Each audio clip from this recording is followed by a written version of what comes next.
Well, we raised the fascia, fitted the gutter in, and as you can tell, it's raining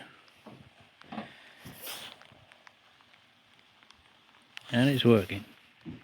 Well, we've just had an almighty cloudburst from multiple thunderstorms, and you can see over there pretty dark, but we're dry. That's as good a test as it will probably ever get, unless we have gale force winds. But everything has stayed dry with the exception of down there, which is not roof related really. It's because the water is running down the outside of that wall and running underneath the concrete, or underneath that plastic channel. But the guttering's just been put in, as you see on the last clip, and I'm nearly completed the electrics. I'll move the lift switch. That light's a little bit on the piss, but I just couldn't bother to go back up and move it again. It's there now.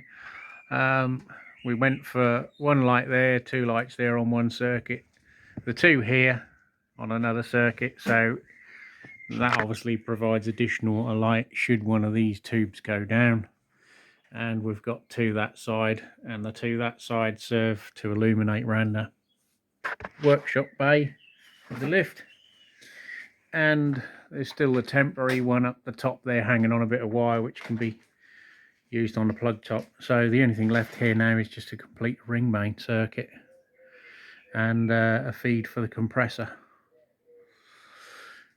So that's it for the minute.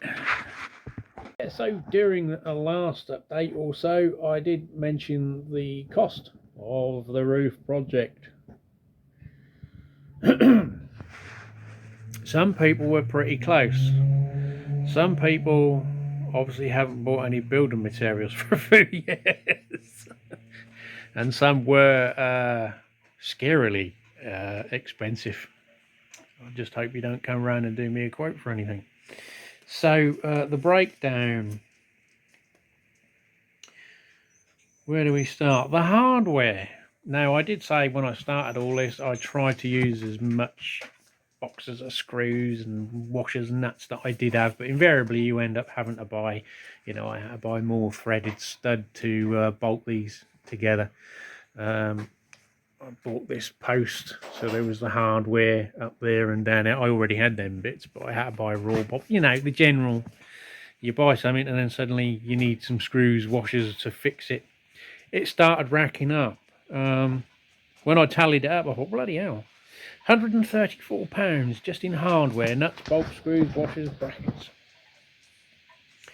The roofing felt. I had 3 rolls of that I bought in 2019. Pre-COVID prices, because they're still up when I looked on the website to get a price, because I just had a dispatch note, didn't have the price on. I knew what I paid, so I've sort of broke it down. I had 3 rolls, one 50 metre, they're all 50 metre, 2 rolls of 1.5 metres and 1 roll of 1 metre. I never used that. I was going to use it up on the top here, but as it came, it worked with the 1.5 metre overlap. So I've not quite finished one whole roll, so I'm going to have plenty left over for the train project. I saved a bit because I had some old stuff from work that we were clearing out while I was still employed, which was the black stuff I used on the gable end. So that saved me a bit. So the roofing felt was 50 quid, hardware 134. The next, talking of the gable end, was the new cladding I had to buy because I couldn't source any second-hand stuff. But as it was, I was still going to need to buy the angled stuff to close off the corners and tops. So that lot came to £120. The roofing sheets I already had. I bought them back 10 years at least, when I was out of work and going to auctions, because I knew the roof needed doing back then, and it was a good price, an opportunity to buy it, and I ended up buying another lot the following week. But I wasn't sure if I had enough usable sheets to cover the entire roof, which is why I bought new stuff to go on the gable end, which I didn't need to do in the end, but they are that was a massive saving, because I found the price I paid for the job lots of sheets, added them all together, tallied up £4 a sheet. Obviously some sheets are longer than others, but I've just averaged out that a sheet cost £4, so the roof cost 76 quid. If only that had been the only cost. Now I haven't factored into the fixings, because I bought them as a job lot, about 55 quid for like 50 bags. So I don't know, I've got loads and loads. If anyone needs any orange ones, I've got a few orange ones for some reason, but yeah, didn't need to use them. So I used about 3 bags worth. I haven't accounted for them. They're only about £10–12 a bag anyway. And consequently, the twin wall sheeting that I'd done the gable end in this side, I think that again was an auction. No, it wasn't an auction buy. That was a woman at work, her conservatory roof. So that didn't cost me anything. So yeah, we got felt 50 quid, tin sheets 76 quid, new cladding 120, hardware 134. It's starting to rack up, isn't it? The wood. Some people's estimate on the roof cost, they had it under the wood cost alone. You bought nothing recently. The wood cost £935.87. So if you chuck all the lot in the blender and add it up and the calculator, it comes to £1,316. Or the whole lot did anyway. I don't know what I've missed off there. No cladding. Yeah, so yeah, it was a 1,300 quid job. So I sold my old Caravelle Type 4 that had been sat in the garden long enough to become a flower pot for 1,000 quid, because people pay stupid money for them.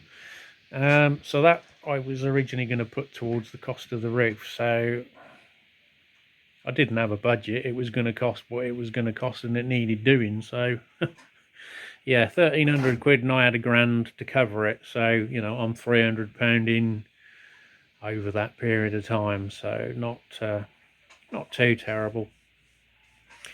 I can only imagine if a niche job like this would have been quoted out by someone, there would have been probably another £2,000 to £3,000 in labour.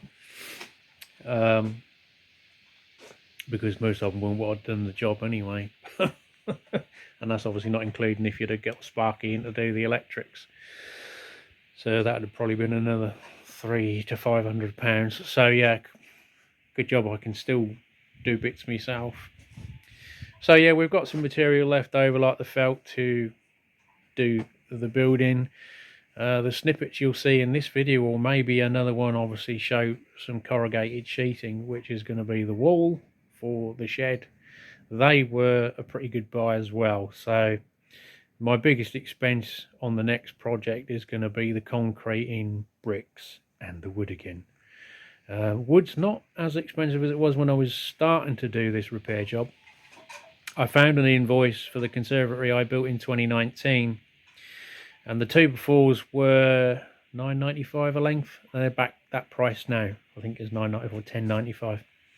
So they've come down. The big stuff, the 6x2s up here, they've come down from when I bought them. Sheet material, no, not a great deal has dropped on sheet material prices. They've come down £4 or £5. They're back to £20 a sheet. Last time I bought them, they were £11 for OSB and about £8.16 for ply. But you're talking 20, 22, 25, 29, depending on what it is. So yeah, that's going to be the other expense, obviously, when I get to the framework and layout, but that's a long way off. That could be cheaper, it could be a lot more money. Might even be no trees left if Putin has his way. But right,